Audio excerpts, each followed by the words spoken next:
you'll notice it says task file deleted, task removed, blah, blah, corrupted file, blah, blah, blah. It literally has no idea. Like when I tell it DIR, it says NCR, task not in system. I don't know what to do. There's nothing I can do here. But we hit break. All right. That was interesting. Why did I get an NCR? Okay. So we're going to reset the machine. Get back into the BIOS. Okay. BIOS, the boot ROM. And we're going to unload that disk and try a different disk.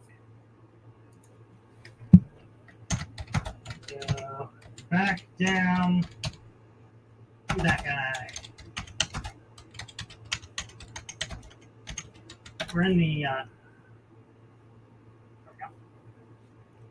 since we're in the boot area right now, we can go ahead and safely hit the unload button.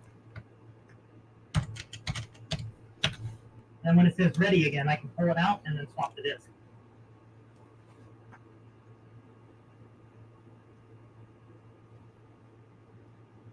I gotta figure out which disk I want to use though. Right. So I just recently bought some new old stock blank disks. Okay. Now, do they have storage? Like how do you store it then, realizing it's 40-year-old media you want to last another 10 years? And you're in Texas. Yeah. So I don't have to worry about these too much. They work okay. The ones you have to look out for are the ones that have been crashed. So you have to open them up and then make sure that there's no damage. Okay. I have another disc over here. Yeah, I think this is this one runs RT11. Which might work better. But yeah, to store them, you really don't have to do a whole lot. There's a little bit of rubber inside the chassis, or inside the disc pack. Okay. That usually hangs out okay. I think this is a good pack. Okay. I only have 2 packs that I've verified are good. I'm a little leery at trying to set up any other ones. Clean them before I put them in, and you literally clean them by taking a little Q-tip, essentially, with a Kim wipe on the end, and then you just scrub this down. Wow. Yeah, I was going to ask if the media can be so damaged that you endanger your heads. Yes, absolutely. Absolutely. If you ever get a head crash, the worst thing you can do is try to fly that disc again. So you end up with discs that look kind of like what Usagi's shown. I have also a disc of sadness. You can see the crash. Oh, yeah. People hang those on their walls a lot, yeah. Yeah, well, that's what I did. It's like Usagi, but you can see it sits right there, and the damage to this disc has changed the profile of the disc just slightly. Right. Where the head will dip down into that little channel, and if it moves again, then it ends up smacking into the hills on the either side. Okay. So, the result is that if you ever have a head crash on a platter, you generally never use that platter ever again. What about in the heads are trash too at that point, or in need of repair at that point, right? Not always. Because the old heads, actually, new heads would hate that, but old heads are more rugged, you think? Maybe. I'm not entirely sure myself. But I can say that given the number of crashes that Usagi's had and the number of heads that he has that work, I'd say they're pretty darn robust. New heads in small hard drives, yeah, you're pretty much screwed. If you always pull up like this, you want to make sure it's locked. You don't want to spin this up without it being verified as being locked. Right. Okay, so there's a different disk pack in the drive.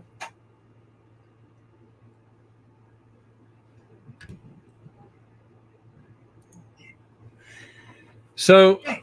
I started transmitting on YouTube, and we have a question from there. Was the PDP-11 where the C language started? Yes, I believe it was, if I recall. Wow. So the PDP-11 was one of those early CPUs that was designed for something better than assembler, if you could do it. When they first started, it was all octal and machine code typed into the front panel. But obviously, in this one, I don't have a front panel, so Right. here goes nothing.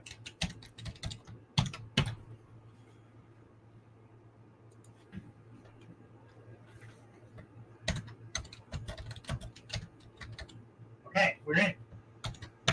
Now, there's a little bit of cavitation on this one. It's going sort of like a buzz, buzz, buzz, buzz, buzz, buzz, buzz. I'm not sure why that is. But it seems to be okay. So once the heads fly, generally they're going to stay flying, even if there's a little bit of cavitation, because they ride on a cushion of air, right? So you get your fire and then just sort of like hovers over a cushion of air. Okay. So we got the disk pack in. Let's see if we can boot RT11 and maybe do something with it.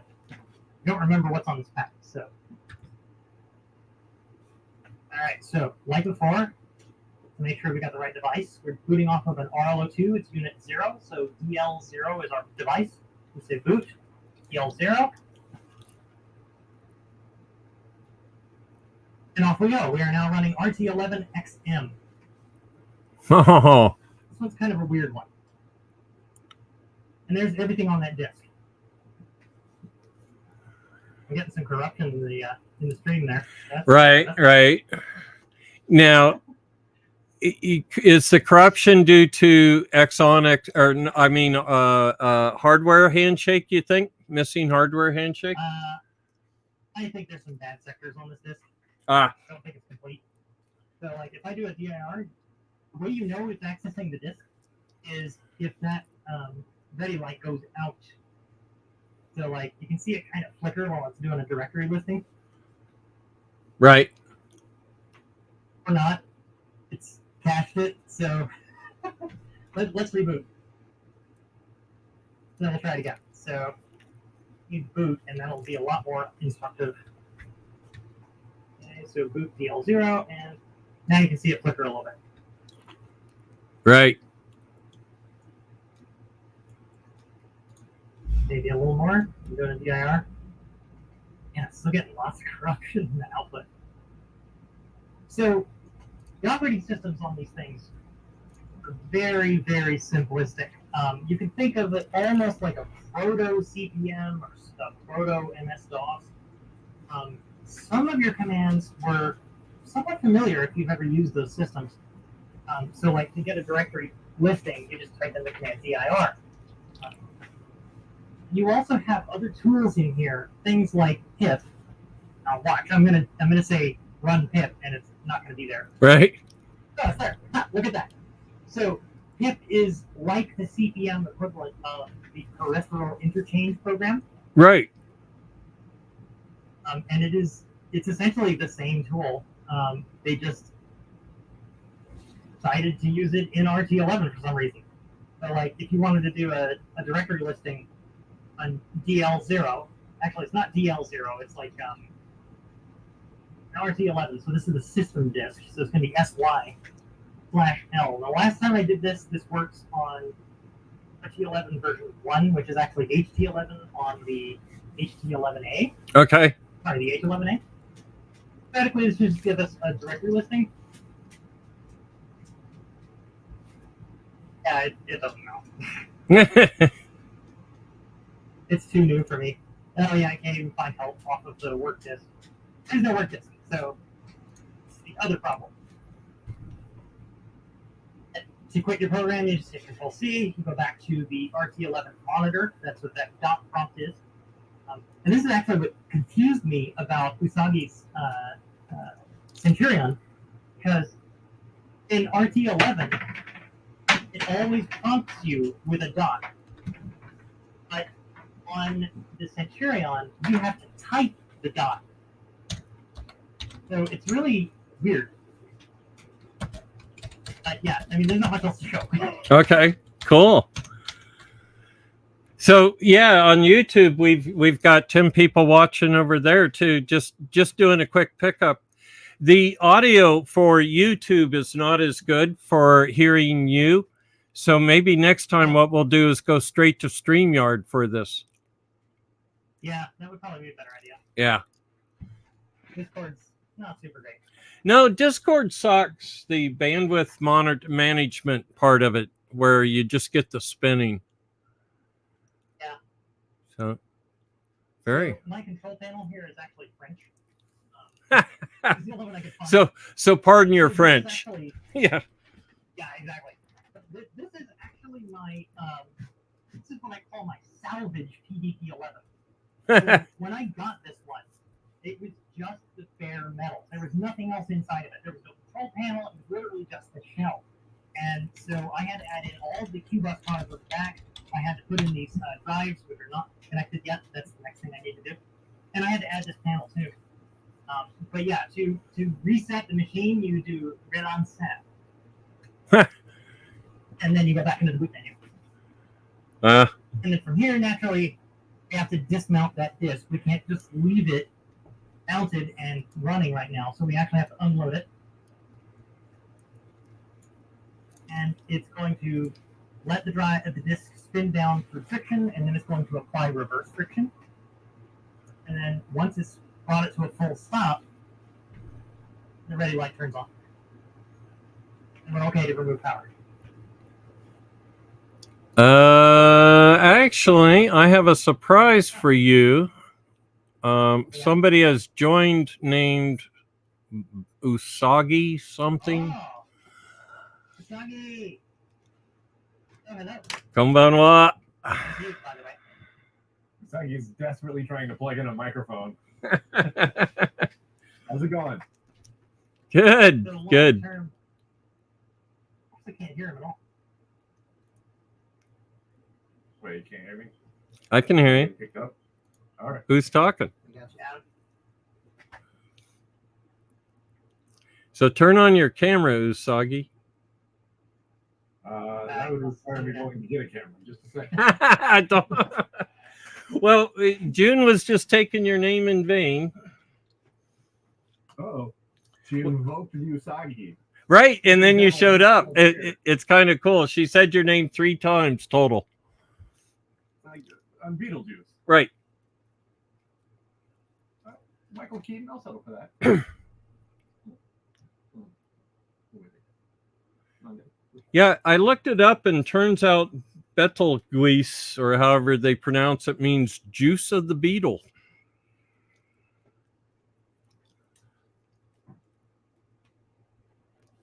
So I can't hear June. June, say something, please.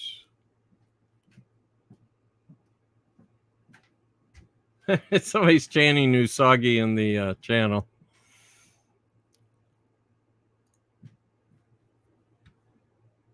All right, let's try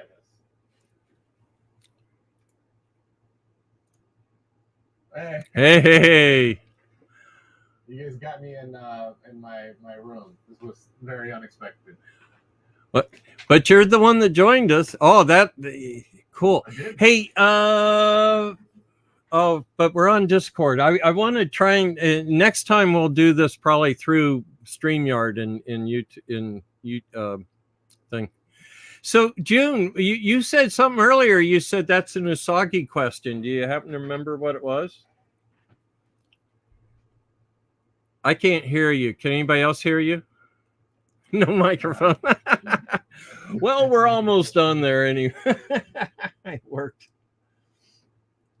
Oh, now they're putting little bunny emojis in the chat.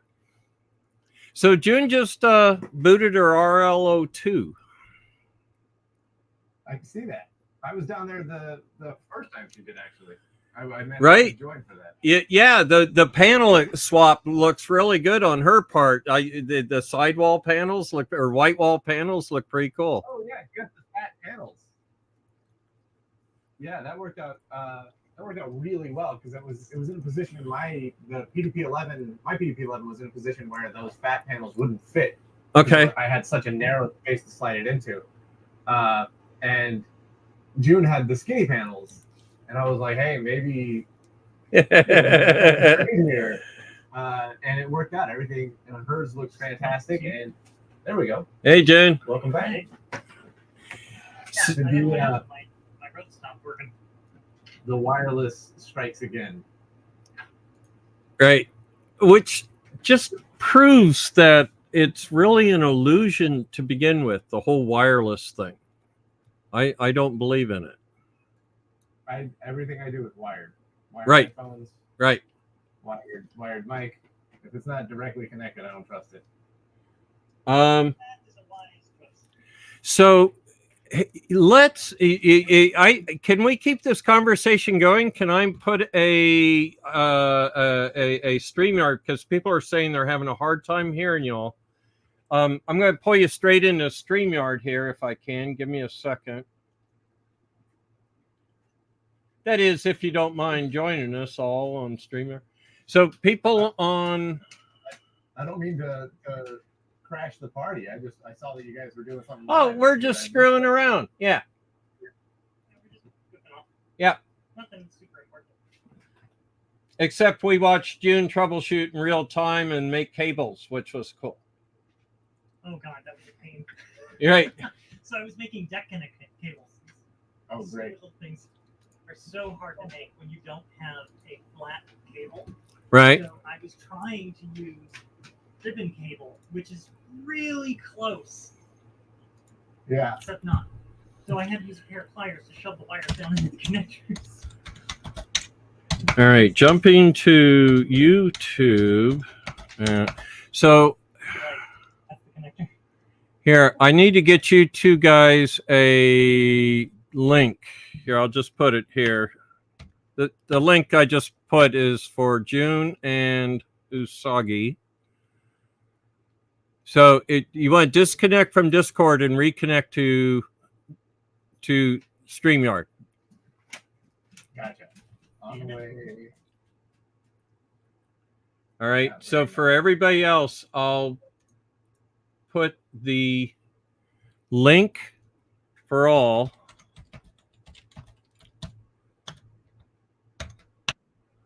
There. Oh, we got 1 point. Yay! Well, We made the transition. Oh, hey, your audio works. Oh, too. but I can't hear Bill. Oh no.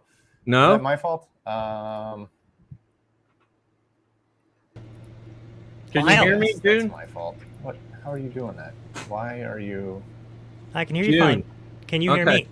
Yes. Excellent.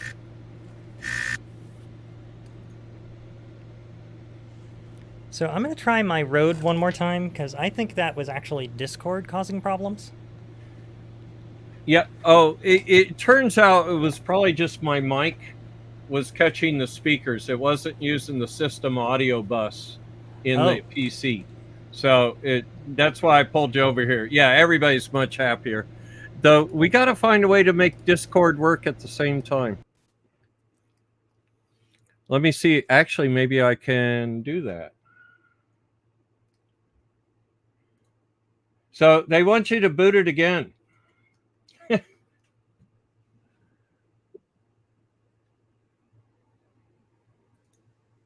Switch There back you to go. my other mic. There we go. That's better. Yeah, the Rode is Hey, just Adam, not I working just threw right you now. in the stream, man.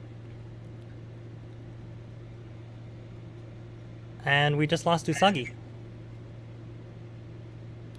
You can picture like the bunny rabbit just chewed through a cord. Ha. Okay, so we're going to boot this thing again then, eh? Yeah. All right. So, yeah, so at this point, we've still got the same disc in there, so we can just go ahead and use it again. This I was pulling out because I was like this Your audio dropped way low. Yeah. Is that better? Yes. Okay, so we're doing long distance microphone. Right. Because the other But- one broke because we've been talking so long, your batteries. Probably. I mean, they both seem to be active, but I don't know what's going on. Anyway, this was the solution that I was going to use to give this thing a hard drive, and then I found an RL02 and said, well, let's just use the RL02. So this is just going to go off onto the side. Okay, so we need to just load the disk again, Okay. and we wait.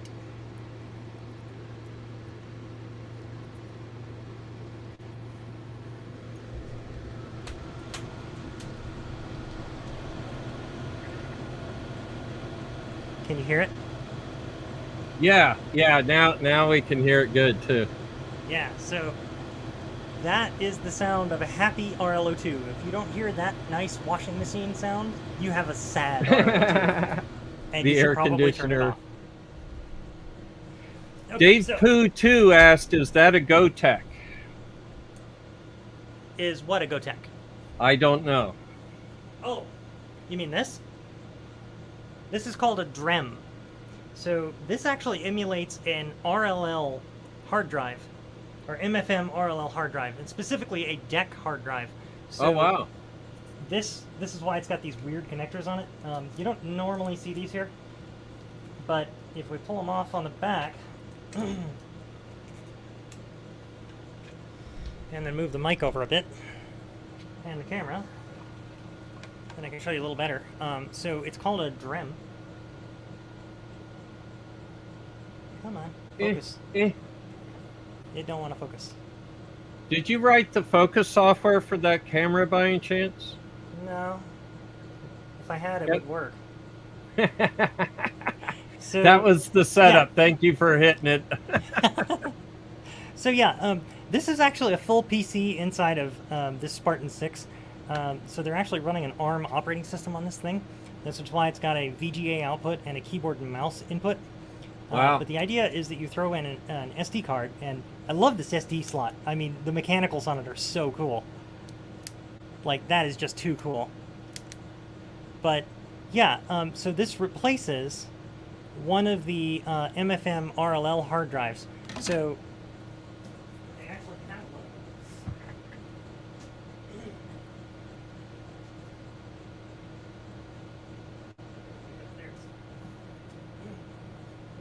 I can't hear you. That's because I stepped away. But this guy replaces this guy, which is a full height. This is called an RQDX3 hard drive. It's a DEC specific model number. This is actually an RD54A. And the interface is, as you can see, standard MFM RLL. Well, I'm combining the two. This is really just an MFM hard drive. But yeah, these are kind of a crappy interface, and most of the drives are pretty much dead these days. So having a DREM to replace it is actually a good idea. Got it. Hey, Adam.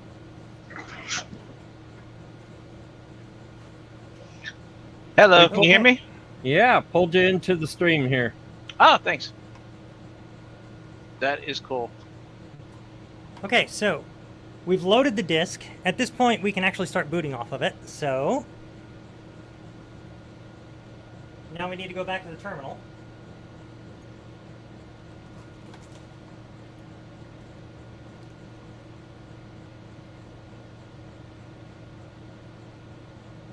Okay, and since we're at the boot ROM, we can actually just do list.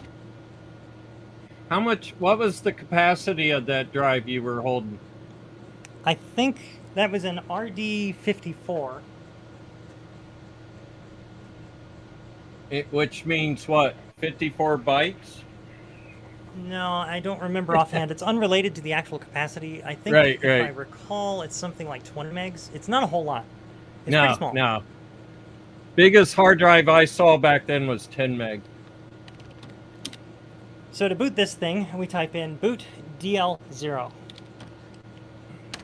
And then it starts loading off the RL02. And now we're in RT11XM. And there's not a whole lot we can do because this disk So- is just host. Can you list the running processes? Is that what it? So that's actually not possible in RT11. Okay. So this is a single tasking, single user system. Oh, And when I say single tasking, what I actually mean is it has foreground and background, and that's it. So you can run some things in the background, but most of the time you're running things in the foreground. right. And most of these things, these TSD files, are a different type of executable. So typically, in RT11, you have these files called save files. Okay, I'm now doing Amiga commands for some reason. Because it's late, getting late. Yeah. So like these files, SAV files, are memory dumps. And essentially, these are raw dumps of the RAM of each executable, and then they're just thrown on the disk. So if you wanted to run something like here, like say pip, you would just say pip, right? Or sorry, rpip. And then you're inside pip. And that's how a save works. But the thing is, a memory dump file like this doesn't really have the ability to really make use of the memory space all that well. So they started coming out with all these other files. And you have like, you got your sys files, you got DDF files, you got comms, and then you have TSDs. And comms are actually not like MS-DOS COM files. These are Okay. actually batch files. Whoops. There we go. So merge.com, for instance, or like startx.com, these are actually text files. So if we start up pip, and then we copy to the teletype the file merge.com, that will actually do the equivalent of a cat command that you would do in Right, Linux or right. like type in DOS. Except here we're using pip to do the job. We're telling it to please copy the thing on the right over to the device on the left. And TT: is the default teletype that you're using at the moment. So in this merge.com file, it's actually just a script saying, please copy all these files over to some other location on SY syscontrol DDF. So you've got command batch files like comms, then you have sys files, which are device drivers. If you actually wanted to load a device driver, you would literally just do load in the name of the file. So if I wanted to make use of, say, the TU58 here, that's on the desk, underneath the DREM, this is a serial tape drive with 2 tape drive slots. It uses a quick tape format. And this guy, to make use of it inside of RT11, I think you have to load the device for it, so you do something along the orders of load TU, I think, or something like that. You find out what you support by doing that. Okay, so there's no TU driver on here. But if I, say, had an RX01 8-inch floppy drive, thank you. Yes, it is 191 megs. That is correct. Like I said, the number is unrelated to the actual capacity of the drive. But, yeah, so like if I had an RX01 on this machine, I would load, say, dyx.sys. And I can do that now, but it won't actually do anything. Or load dy. Okay. Maybe not. This is not proper RT11. So this is actually an altered version of RT11.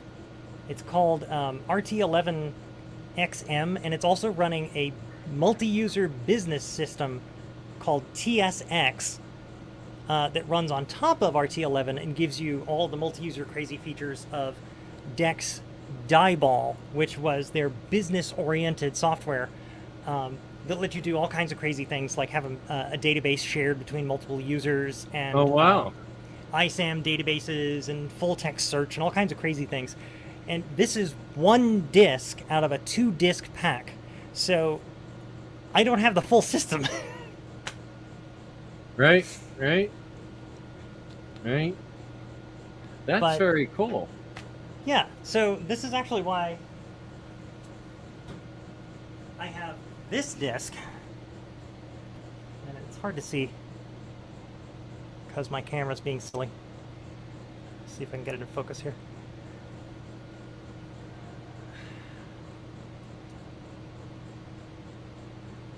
It's just not cooperating with me today. Anyway, this is RT11 version 5.46. It claims there's no bad blocks. Of course, that doesn't mean a whole lot. When did it have no bad blocks? Yeah, exactly. There's no date, so I have no idea. But it runs CTS 300 8.2. This is the other half of the operating system that I need to make this operating system work properly. Okay. How long have you been working on this particular system to get all those pieces? I'd say maybe about 6 months, give or take. Oh, okay. So this hasn't been a multi-decade. No, fortunately. No, Usagi really helped me out when he gave me a bunch of QBus cards and stuff, because that actually allowed me to bring up the RL02 in its entirety. Oh, wow. Okay, so we've got this crazy chunk of metal spinning crazy fast inside of this bathtub down below. And the way we shut it down is really quite simple. First thing you do is you hit the halt button. And this brings up something that I haven't shown yet. Make sure that we're in focus. There we go. This is known as ODT. So it's kind of a weird way of doing like monitor style work. It's not quite as awesome as, say, the Commodore 128 monitor. It does not have an assembler built in. So you literally type in an address like 17751, or excuse me, whoops. See, it doesn't understand backspace. 177512, and then you type in /, and that opens that memory location so you can then deposit something into it. The name of this tool is called the online debugging technique. And the reason they called it that is because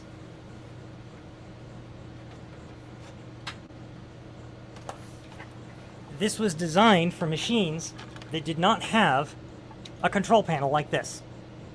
So on these machines, you would just sit there and like flip your switches however you want, and you say load your address, and then you'd put in your data, and then you'd say deposit, right? And that would store that chunk of thing into RAM. But this PDP-11 doesn't have those switches, so they had to do this thing called the online debugging technique, which basically means you're running a monitor inside of your main system console. So once we're halted, we're not actually running any executable code. So the system is single tasking, so we know that it's not actually trying to access the disk. At this point, we can shut it down. And to do that,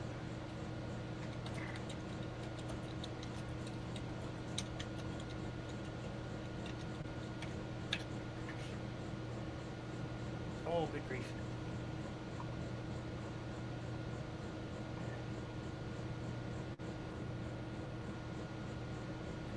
To do that, we just hit the load button. And then essentially what happens is it slowly slows down through normal friction. And then a few seconds later, if you can hear that buzzing, What was that crunching noise? Was that something else, or was that the drive? that was something else. Oh, okay. Yeah, that was my desk. So talking about slowing it down, this is something that we played with a bit. They actually put because the motor that spins it, if the RL02 is anything like the Hawk, the motor that spins it is just like an AC motor, and so they put like when they shut it off, they put an out of phase AC signal in it as a electronic brake. Right. Yes. So when we were working on the Hawk, we would spin it down, and Ken was too impatient to wait the like 25 seconds for the electronic brake to kick off before we could kick the breaker off and pull cards out. So he would just like flip the breaker immediately after the heads had retracted. The heads are retracted. It's all safe. We haven't heard anything. Yeah. And then he would just flip the breaker, and then we could start pulling cards out to diagnose what was going wrong. But that meant that it took like a minute and a half to 2 minutes to spin down. The bearings are ridiculously good in those things. Yeah. Oh, that's actually cool. Better than a little piece of Teflon with a hole in the center. Now, would it spin at different speeds with different frequencies? It's not a synchronous motor, I mean, is it? They're meant to go on 60 hertz. I think if you're doing 50 hertz, you have to flip. It depends on the drive, but I think some drives have a way to change that. Yeah, this one does. There's 2 switches. It's actually a lot like that drive behind me. It has 2 switches, one for 240 or 120, and then it has a normal and low voltages for 110 and 120 and 100. And then the frequency is also a switch. Like, so if I take my disc pack to England, I'd be okay. Yeah, you just gotta set the drive up for it. Cool. Very See, cool. I'm looking through the comments here. People are wondering what the heck we're doing this late at night talking tech. They wonder. So, all right, cool. Well, it's coming up to an hour, June. I want to thank you for this little experiment here. Sure. Well, yeah.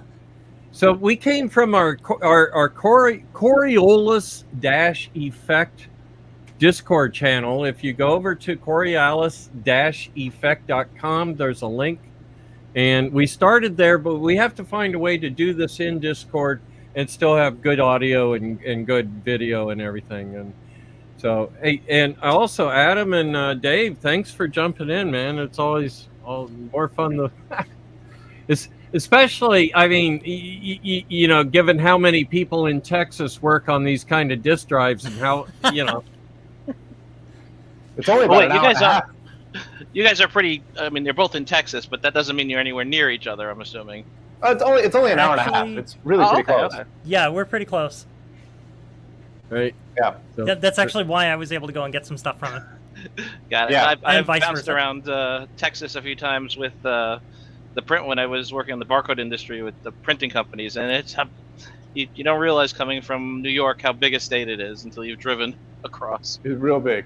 So Right. if you're in Texarkana, which is on one corner of Texas, you're closer to Chicago than you are to El Paso, which is on the other corner of Texas. I spent a bunch of time over in Tyler, so that's Okay. over where the shuttle in 2003 where they found a lot of the parts. oh, That woke me up actually when that one Really? when that one went. Yeah, when the shuttle went off, I was in high school, I think, and I heard the explosion and it woke me up in the morning. Wow. wow. Yep. That's Wow. a sad explosion to hear. Yeah, but And, of all the ways to go out, if I had a choice of going out in a fireball at 200,000 miles an hour over the sky of Texas, that's the one I would pick.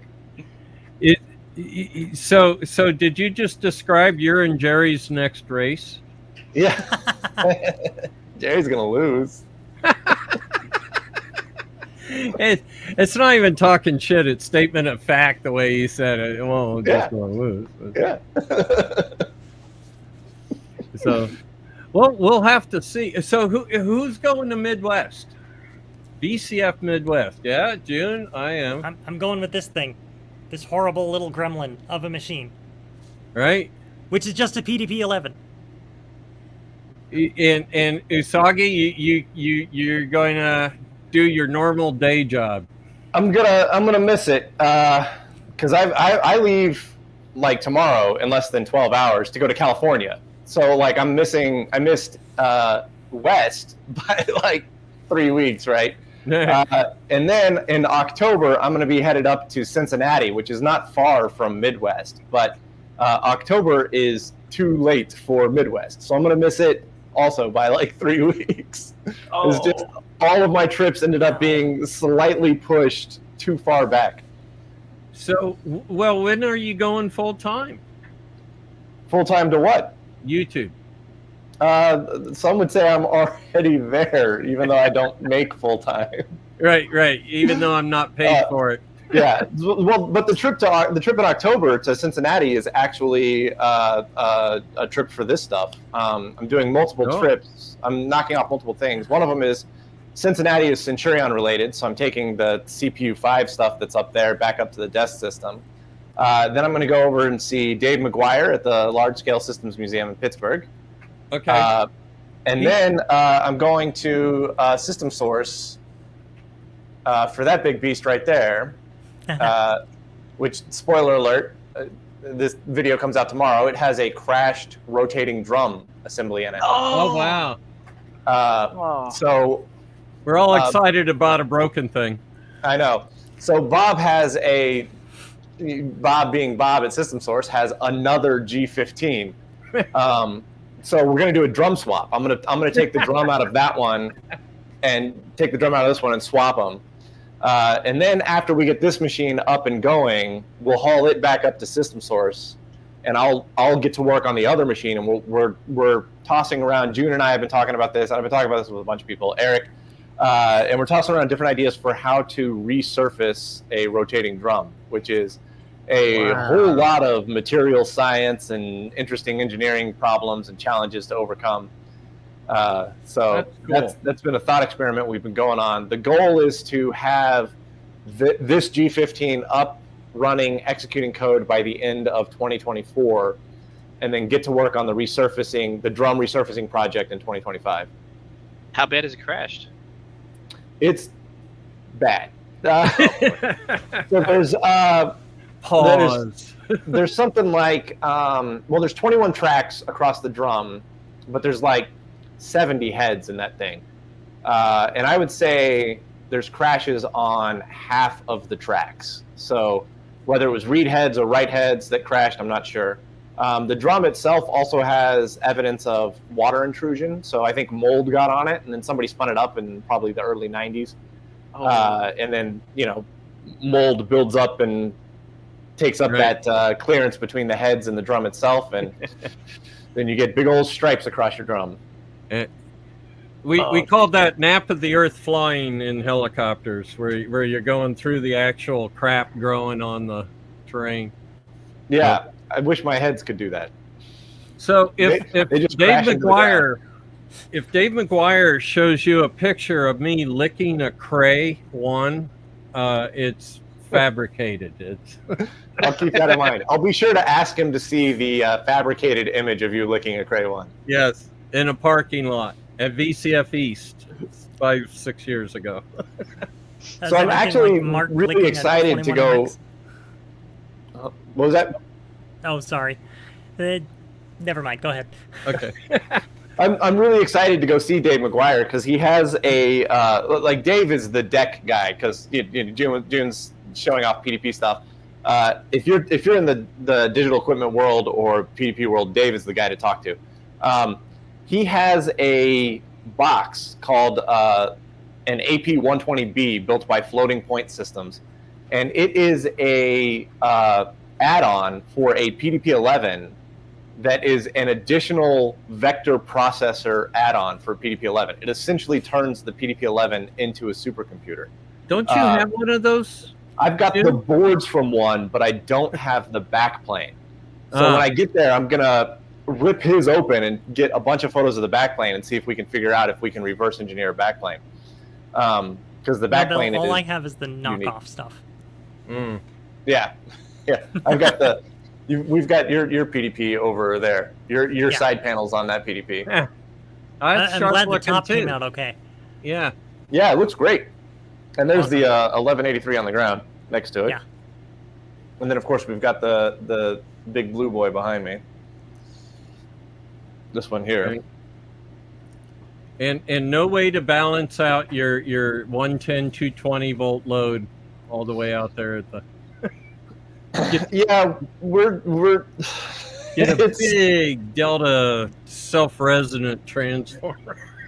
We've done some asking about that. So we're going to put in a ground fault breaker. So it's like a 60 amp breaker, ground fault breaker. And Lloyd, who also has a G15, sent some emails to like the manufacturer of the breaker that was like, "Hey, can this work if it's like incredibly unbalanced? Like if you've got 50 amps on, that's what I was about to. Yeah. And the manufacturer was like, "Oh yeah, no problem, it'll do it." So that's good news. But pretty much we're like the total run between the machine and the breaker is going to be like less than 10 feet. And then the ground spike from the breaker to the ground is less than 5 feet. So we're kind of best case scenario for a worst case scenario, right? Right. So cool. All right. Any last words, anybody? Oh God. That Are we sounded dying? fatalistic. What's that? I mean, Bill, I know that you're well versed in tanks. Is there a tank somewhere that's going to make me have to say my last words? So what we've been doing is gathering the longitude and latitude as EDIF information off your video feed. We've drained your bank accounts because we can, and now yes, you're going to see a big flash and the sound of the phone melting. That was always one of my favorite from the old failsafe. June doesn't get it. June, you have to watch Failsafe, and then you have to watch C-Lab 2021. Oh God, it's like there's a what was it? There's a koala in that crapped a rainbow in my brain. Crapped a rainbow. Do you remember that? No. That was C-Lab 2021. Yeah. Oh yeah. The dart in the neck. Wherever he shoots him with course, the. I now pronounce you Sir Demos, beater of heads. Okay, now I have to go watch C-Lab 2021. Oh hey, I got XXDP working again. Well, I didn't know if I was going to get it to work, but now we can do one more crazy thing. She's doing one more crazy thing. Okay. I'm translating since I can hear her. We can proceed. And we're back in RT11, but we're actually going to reboot into We're the back in bootloader. RT11. Oh, it boots so quick with only like 256K RAM or however little RAM that thing's got. I think that 256 words. Yeah, 256 words. Yeah. So we should be able to boot off of the TU58 now. So that's going to be TU58 here, DD0. And this is actually booting off of my workstation over serial. So I found it, and here we go. It's actually loading. And this takes a while because it's only speaking at 38400 baud. But this is yet another operating system that we can do things with. And it works a lot like RT11, actually. But this will take a while.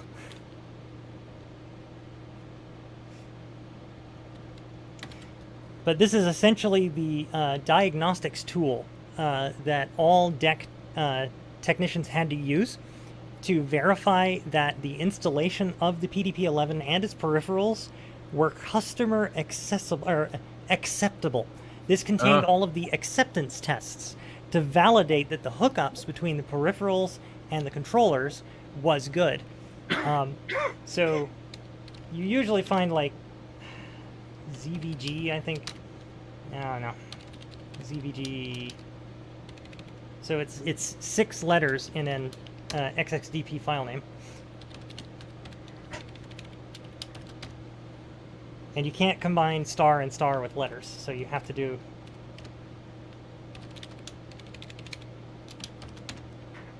Okay, well, I'm not winning on this one.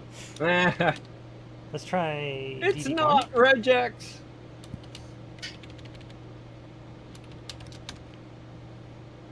Ah, it's the other drive. Okay. Huh. Okay, so that is serial noise. It's not that the drive pack was bad. So that's totally serial noise. I thought it looked like serial noise when you said it. It looked like missing carriage return stuff.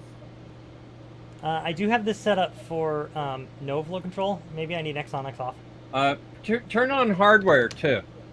Is my hardware isn't there, but note that it's going much slower now. So you That's only because it's 3 using wire? X on, X off. Yeah, I see the slowness. Yeah. Yeah. Okay. So ZVG. Well, that did it. Oh right, it's DD1 ZVG dot star. And then these are the diagnostics and acceptance tests for the RL02, except I forgot the name. I should know this. I did it once before. Anyway, each one of these is a separate program that is specifically designed to do all your tests. So to run it, you would just do something like R ZVT VA0 bin. So this was run at the customer site, Yes. you know, kind of when commissioning? That's right. Okay. So what you're seeing here is a don't get senile. So what you're seeing here is a simulated tape drive. The actual tapes, I've got them laying around here somewhere. Hang on a minute.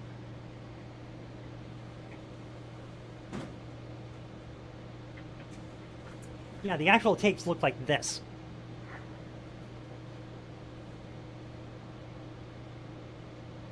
Whoop. Oh, there. It's trying. It's trying. Yeah, yeah.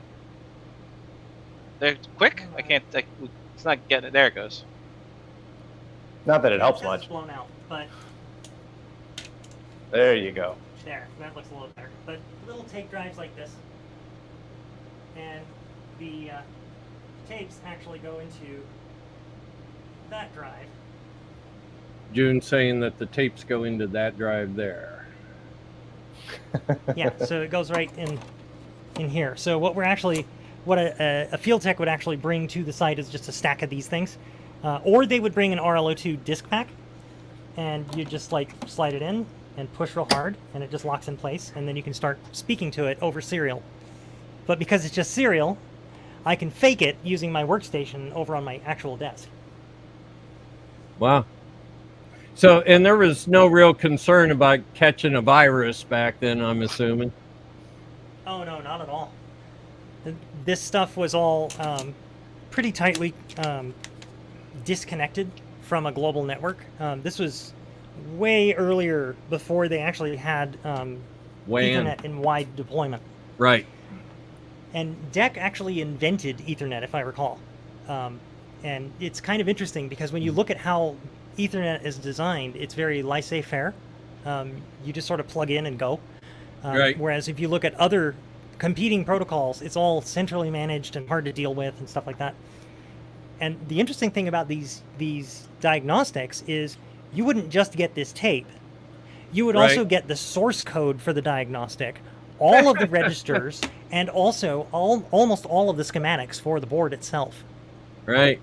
Wow. So you weren't just doing acceptance tests for, one peripheral. You were like getting all the beans so you can go and make the stew. Right. Right.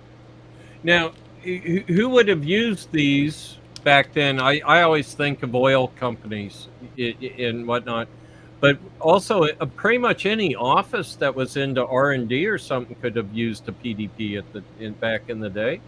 Absolutely. And in fact, there was a company called Digital Computers Inc., which is not Digital Equipment Corporation. Right. And they were based out of Florida.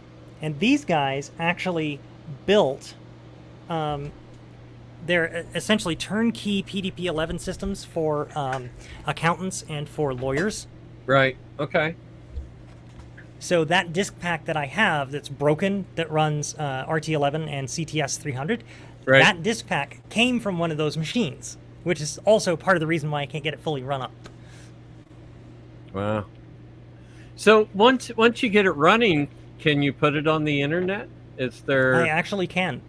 Okay. So there is I have an Ethernet card that's actually in the Q-Bus backplane. It's called oh god, I gotta remember. It's not a DELQA.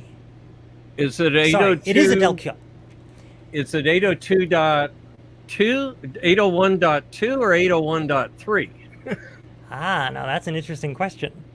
So in theory, it can be both because that's just a software distinction. Right. Well, yeah, true enough. But I never my guess saw is anybody do it's both probably correctly, but- 802.2 and maybe something even earlier. It might Oh, be wow. Snap 2. Snap. All right. That means you're gonna have to set up the thicknet and the vampire taps and AUI. Nobody in the retro community does that stuff. I'm waiting to see that. Remember The bad Mal old chargers? days. I do. What, Mal chargers? So Mao chargers, I used to install Maos for IBM and General Electric. My condolences. Yes, we used PS2s and IBM Maos and everything, and the I adapter worked was at always ADP. beaconing, and everyone hated it. Yeah, ADP, exact same environment. They're running Yeah. around with Mal cable or whatever token The ring reset cable. connector. Dink, Yeah. dink. Stop it. And stop every it. time they fix something, they actually broke something else. It was like, yeah. But no, I actually have ThinNet, and I've got the AUI connectors and stuff. I was actually hoping to get my VAX machines, along with this PDP-11, all on their own DECnet, connected by way of ThinNet. That'd be 'Cause- cool. You can't really see, but I've got a false ceiling up there, so I can route things however I want. Right. We won't tell the fire marshal. As long as it's plenum rated cable, you're fine. I was going to say, it's all about the plenum. ThinNet, I had to maintain a network with that in a small business, and anybody kicks their computer, it takes the whole loop down. Yeah. Somewhere I still have terminators and T connectors and. Oh, yeah. We were talking about that earlier. When I started an ISP in 95, I had AUIs hanging off the back of Cisco 2501. And if you kick the cable and the terminator was just not quite right, you'd see everything go down in the loop. What you got there? It's a Sprint bag. Yep. So naturally, what's in a Sprint bag? 10 base 2. Right. Wow. White 10 base 2 too. White Yeah. 10 base 2. Yeah. I've got a lot of black in here too. And then of course I've got the gratuitous Apple Talk cables, and if I can find it. Oh, here we go. Here's my A Union. never used spool. Yeah. Okay. Yeah. Hang So on. I've got all the stuff in here. I just need to wire up the network. How many of us use those things as fidget toys? You put enough T connectors and together, and you What? get. Have you seen the BNC chess set? No. Somebody took all of these BNC connectors, including like the UFL like micro connectors and stuff, and they made an entire chess set using nothing That's but cool. BNC connectors. It's really cool. Or have SMT on one side, through hole on the other. There you go. Yeah. Anybody ever play Archon? Oh God, The- yes. Yeah, that was one of my favorite. That was my 64. absolute favorite game. Yeah. I've got the box. I mean, Dave froze. it was gameplay and strategy, and we were just like, oh my god, back in the.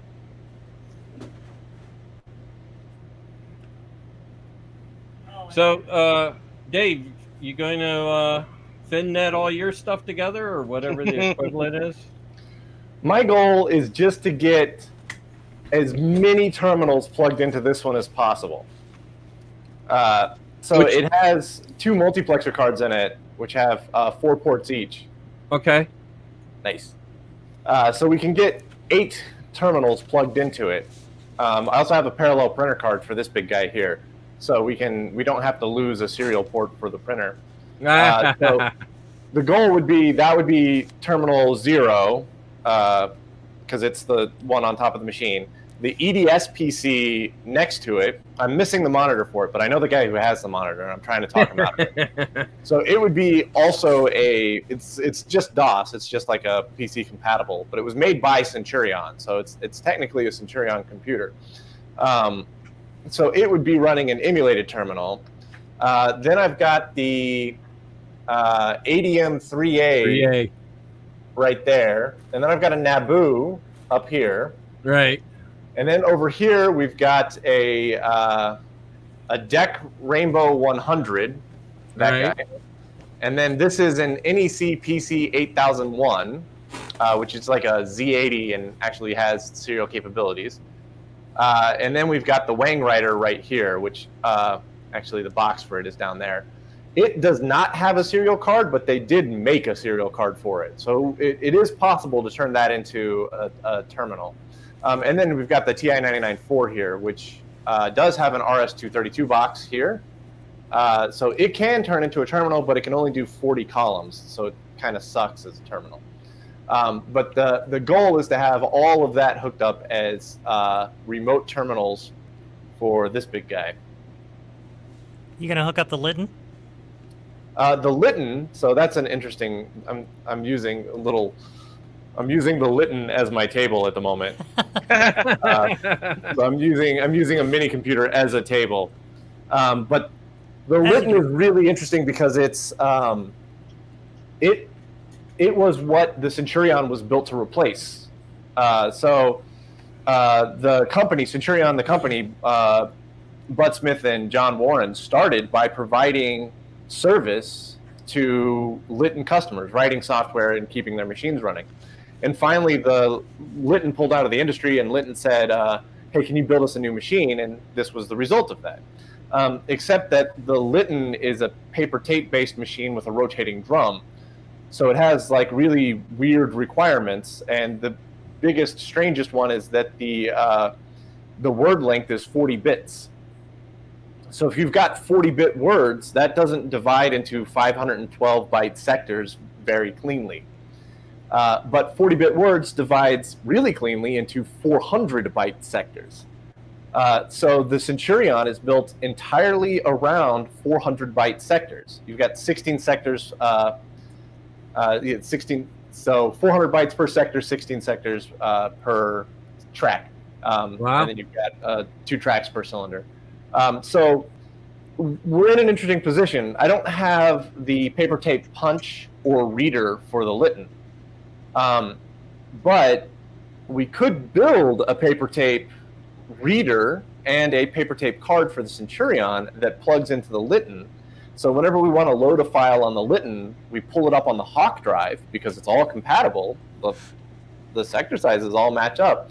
So we pull it up on the Hawk drive, and it acts as like a modernized storage system for the Lytton mini computer. Yeah, that's the goal, at least. We'll see if we can get there. That's very cool. Yeah, very fancy. You know all this stuff is really old, right? Yeah, there's Archon. Yeah. Hey, hang on. Yeah, So I met the president of EA the day I found Archon. I had been over at the EA booth, and they figure out who I am and stuff, and I go and get one of our VPs to see theirs. But that's how I got my Archon. They gave it to me. I wish I had it as a memento now, but it's like here. And we took it back and played it in the Commodore booth, which is the best commercial at a CES show you can have. And we're all, doing the unicorn crap and stuff. Yeah. Oh, all right. Well, in the big gray battleship. Was it that, was it that booth? The attractive gray and yellow battleship. Yeah. So, all right. Cool. I almost said it again. I was going to say any last words before I push the big red button. It's just so pepperoni and cheese. I'll go down with the ship. All right. Very cool. All right. Thanks, everybody. Y'all have a good night. Have a safe weekend, everybody. Thanks. Night, guys. Good night.